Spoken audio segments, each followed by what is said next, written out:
Hello and welcome to this video on Blit Paint, a little art tool I'm working on. It's created in Game Maker and I'm going to go ahead and show you that. So jump over to Game Maker here and I'm just going to play the current build.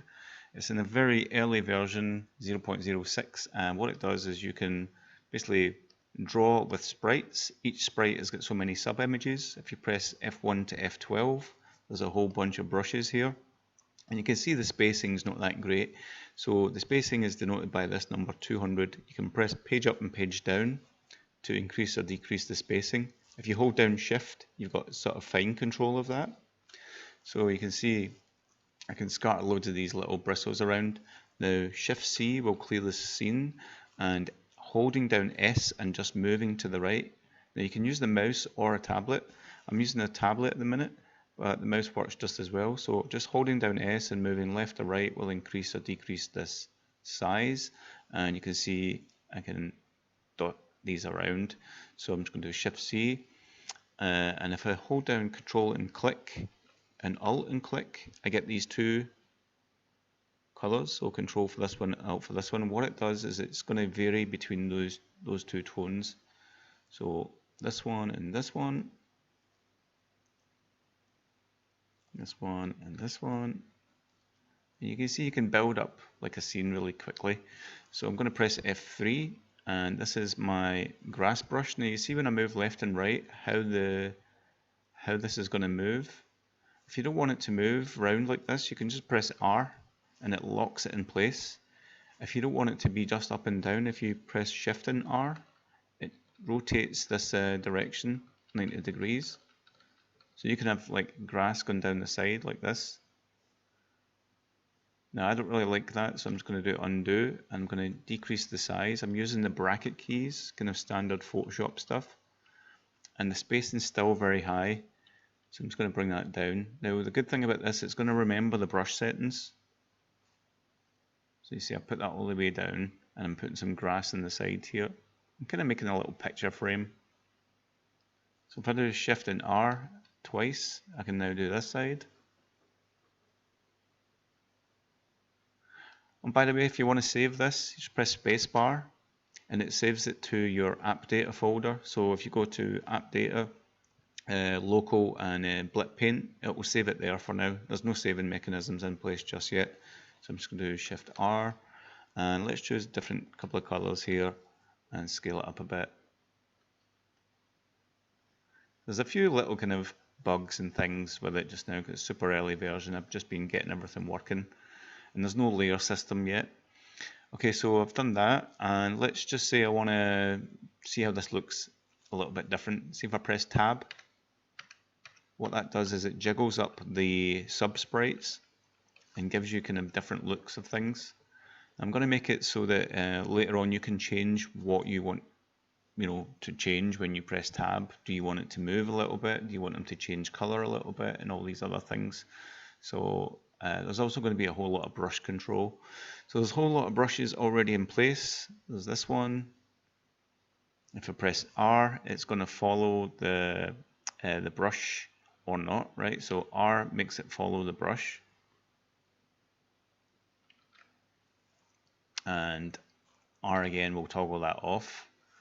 Shift R will rotate, so you can see I can get this crosshatch effect. Okay, so that's that brush. F5. This is my favorite little brush. This is called the chalky brush because it's like these kind of chalk streaks, but it works quite nice as a paint effect. So if I choose like two blues, sorry, I've just ruined my nice background, but it's okay for this demo. So you can see they're following here, and if I press page down, I'm going to make the spacing really short. They're probably wondering what this number means, this plot. Well, this is a little memory. It's going to remember 20,000 plots, and that's useful for when you press tab. It's recalling all these plots through this little memory bank and doing its shuffle thing to them. It's also used for undoing. Basically, when I draw some of these, it's recorded these plots and how many were plotted from the last brush press. And if I do Control C, it just jumps back. It's kind of like a little kind of brush history. Okay, so I'm going to do Control C. So the good thing about the undo is you can test the brushes and do just undo, right? and then you would set up your brushes that way, so the sizing and things. So I think it remembers the sizing, the rotation, and the spacing. I'm not sure if it remembers sizing. Let me just jump away and back. No, so not the sizing, but anyway, that'll be a feature that can get added. So I'm just going to go through the brushes. Just do Shift C, and there's that one. That one's quite nice. This is the arty brush. This one is like kind of cracks, kind of ground texture. This is crosshatch. Basically, if I press R, it keeps it, upright. Doesn't follow the mouse or the brush. Right, and gets this kind of crosshatch effect. F9, F10. It's another kind of arty brush. So you see it's following the brush this way. If I do Shift R, it's going to follow the brush this way. And again, I can choose two colors, so Alt and click and Control and click gives me two tones. It basically varies between these two tones, not just the two of them, but a kind of mix in between, so you can get nice variations. So F11 is leaves, and I really like to do this with these. And F12 is these kind of 3D models that it just dots around. So if I move to the right, you can see I can keep them upright like this. You can press H to hide the UI, and then H to bring it back. Control C, Shift C clears the screen. So there's two brush banks, right?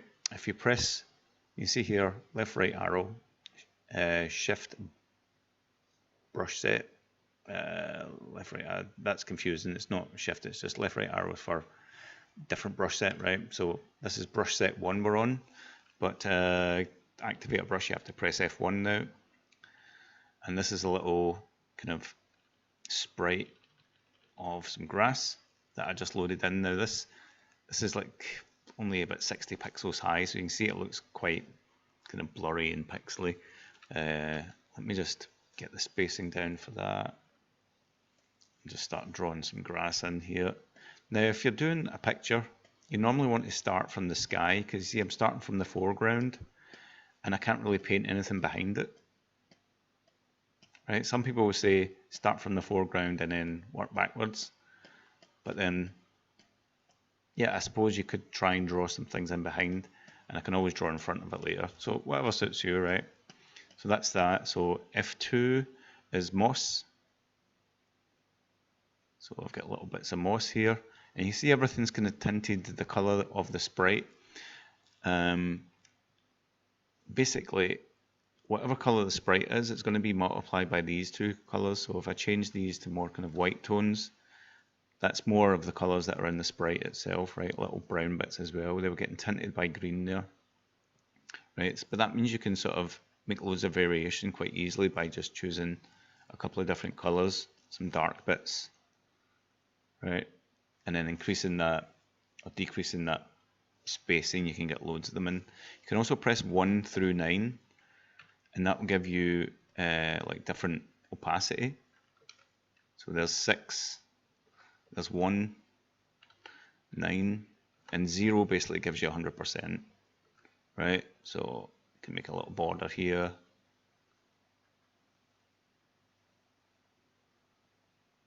Something like that. Let's see, F3. Oh yeah, F3 is little mushrooms. So I'm just going to press R so it doesn't rotate with the brush. And that is quite big. So I'm just going to make that smaller and choose a couple of tones of grey just so I get like different whitish tones. I'm going to use the mouse, or I can press M to switch on mouse mode, and it's more like a stamp now. There's very little size change, and sometimes we just get a little bug with that.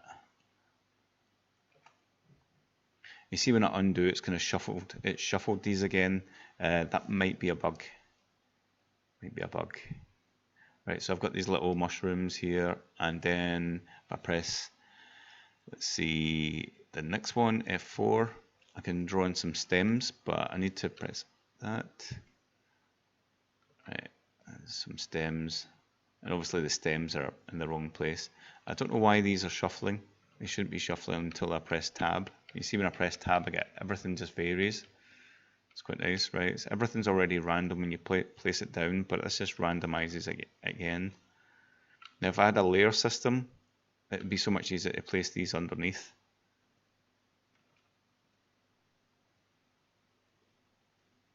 I think because it's redrawing these undone ones, there's some sort of random algorithm in there. So I'm just going to go back to this one and draw some of the heads on these now. And that kind of hides up the bottom of them.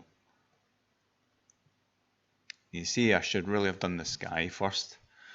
So let's see, mushroom heads here, got other little mushrooms.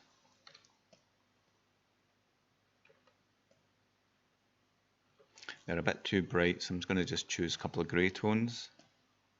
And that's too dark.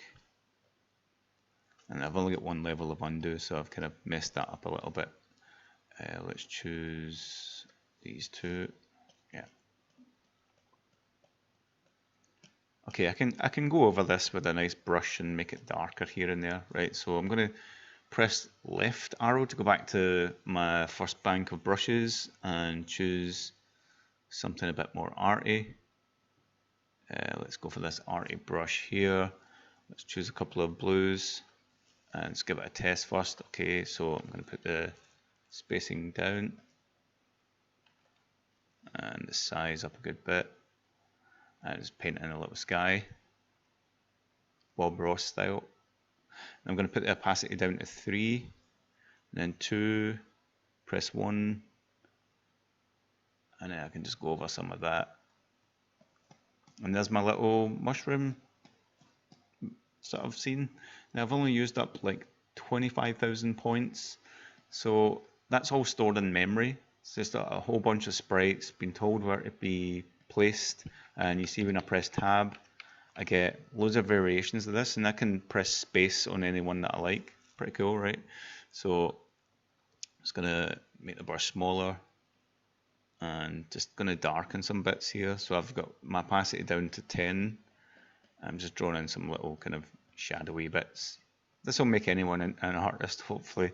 In the future, I'll be able to basically add your own sprite. I'm going to make it so you can add your own sprites, is what I'm trying to say. Oops, just remember the click, force a habit. Let's add in some clouds. I really like this brush, very, very painterly. There's a few little glitches where it doesn't quite know the angle. You really have to sort of be moving while stroking. It's kind of a bit unforgiving in that way. Let's see, go back to the, I'm going to go back to that other bank, so I'll press the right arrow key to bank 1, and I want to choose the mossy brush. I think it's this one, and I'm just going to choose green and white. Yeah, I'm just going to scale that up a bit. The problem is the undo is shuffling everything, so I'm not sure I like that. I'd make sure I switch that off. Let's make the brush a little bit bigger again. Let's place 3, and then we can get a little bit of a highlight here.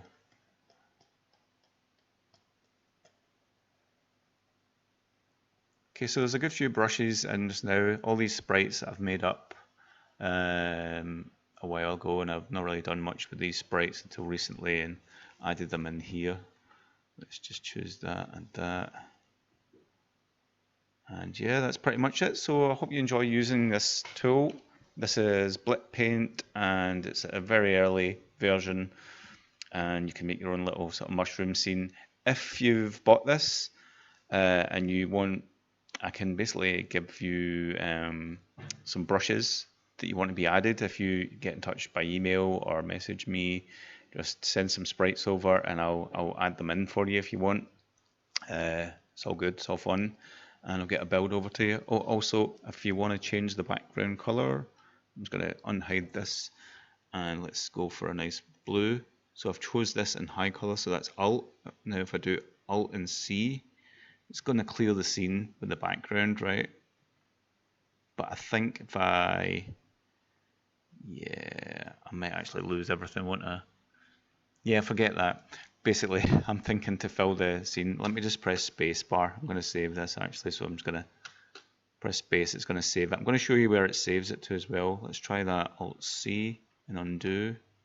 Nah, I can't get that back. All right, it's not blue screen of death yet. So I'm going to show you where it puts the files. So I'm just going to get into %app data %, right? That's what you type in. Then you're going to go to your app data, right? So go up one level, go to local, and then go to Blit Paint, whatever version it is. And in here you'll find your sprite image.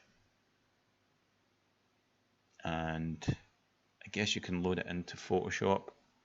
And there's going to be an option if you want to remove the background or anything like that. Just now it keeps it intact. There it is there. And you can take it into Photoshop and do some more work on it. But how quick was it to make that? You know, so it's a little bit better than Photoshop in the sense that it uses full color images and not just like alpha-based brushes. But definitely use it in conjunction with Photoshop. Recommend bringing it into Photoshop and doing some extra work with it. So I really like using a smudge brush, and this is another. Let me just make a copy of that.